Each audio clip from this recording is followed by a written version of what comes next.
Hello viewers, আসসালামু আলাইকুম। আশা করি সবাই ভালো আছেন।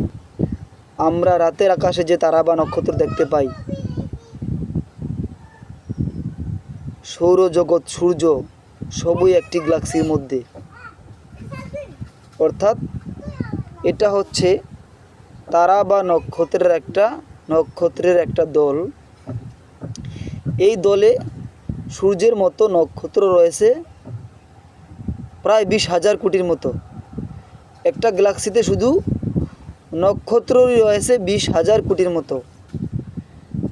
আবার 20,000 কোটির বেশি তো গ্যালাক্সি আছে। তো আমরা শুধু এই মিল্কি ওয়ে গ্যালাক্সি নিয়ে কথা বলতে চাই। এই মিল্কি ওয়ে গ্যালাক্সিতে নক্ষত্র রয়েছে প্রায় 20,000 কোটির মতো। তো আসলে এই মিল্কি ওয়ে গ্যালাক্সিটা কত বড়?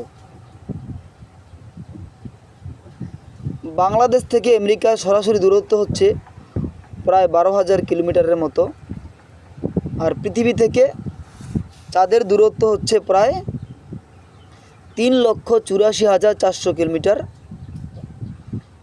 তো আসলে এই চাঁদ থেকে পৃথিবীতে আলো আসতে সময় লাগে 1 সেকেন্ডেরও কিছু বেশি।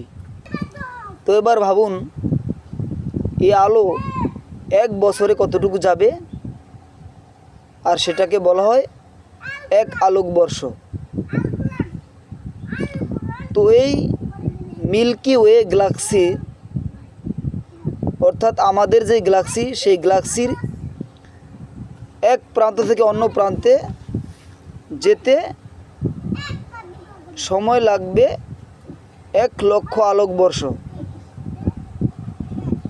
অর্থাৎ আলোর গতিতে গেলে মিল্কি ওয়ে গ্যালাক্সির এক প্রান্ত থেকে অন্য প্রান্তে যেতে সময় লাগবে 1 লক্ষ বছর। এবার ভাবুন যে মিল্কি ওয়ে গ্যালাক্সি কত বড়। মানে আমরা যেই নক্ষত্র বা তারার দল দেখতে পাই রাতের আকাশে, এই গ্যালাক্সির ব্যাস হচ্ছে 1 লক্ষ বছর। তো এবার ভাবুন যে আসলে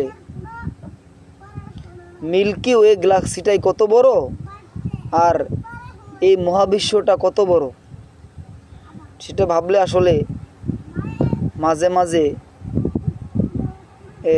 অবাক হয়ে যাই যে সৃষ্টিকর্তা কীভাবে এই মহাবিশ্ব সৃষ্টি করলেন।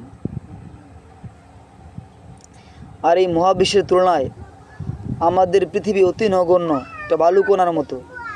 শুধু পৃথিবী নয়, এই মহাবিশ্বের তুলনায় আমরা যে বললাম মিল্কি ওয়ে গ্যালাক্সি, যেখানে যেই দলে তারা রয়েছে প্রায় 20,000 কোটির মতো, সেই মিল্কি ওয়ে গ্যালাক্সিটাও এই মহাবিশ্বের তুলনায় অতি নগণ্য, অতি ক্ষুদ্র। পৃথিবীর কথা আমরা নাই বললাম।